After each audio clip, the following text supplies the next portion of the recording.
సనాతన ధర్మ పరిరక్షణ కోసం మరోసారి రంగంలోకి దిగారు పవన్. ఈసారి ఆయన ఇండియా కూటమి టార్గెట్ చేశారు. ఇటీవల తమిళనాడులో జరిగిన ఓ పరిణామంపై మాట్లాడారు. హిందూ మత సంప్రదాయాలను గౌరవిస్తూ తీర్పు ఇచ్చిన ఓ న్యాయమూర్తిపై అభిశంసన ఏమిటని ప్రశ్నించారు. ఇదేం సెక్యులరిజం అంటూ నిలదీసినంత పనిచేశారు. గత కొంతకాలంగా హిందుత్వ వాదంతో పాటు సమైక్యతా భావాలను గట్టిగానే వినిపిస్తున్నారు పవన్.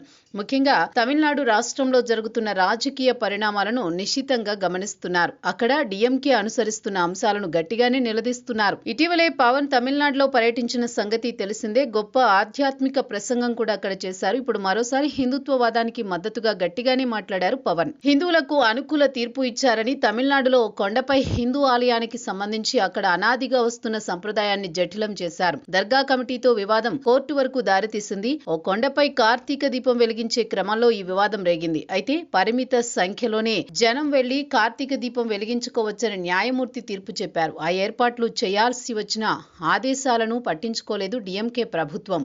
మరోవైపు తీర్పు ఇచ్చిన న్యాయమూర్తిపై అభిశంసనకు డిఎంకే డిమాండ్ చేయడం ఆందోళన కలిగిస్తోంది. ఇంకోవైపు ఇండియా కూటమి నేతృత్వంలో ఓ 120 మంది ఎంపీలు స్పీకర్ను కలవడం ప్రాధాన్యత సంతరించుకుంది. దీనిపై స్ట్రాంగ్ గా రియాక్ట్ అయ్యారు పవన్. హిందూ మత ఆచారాలను, సంప్రదాయాలను గౌరవిస్తూ తీర్పు చెప్పడం తప్పు అంటూ నిలదీశారు.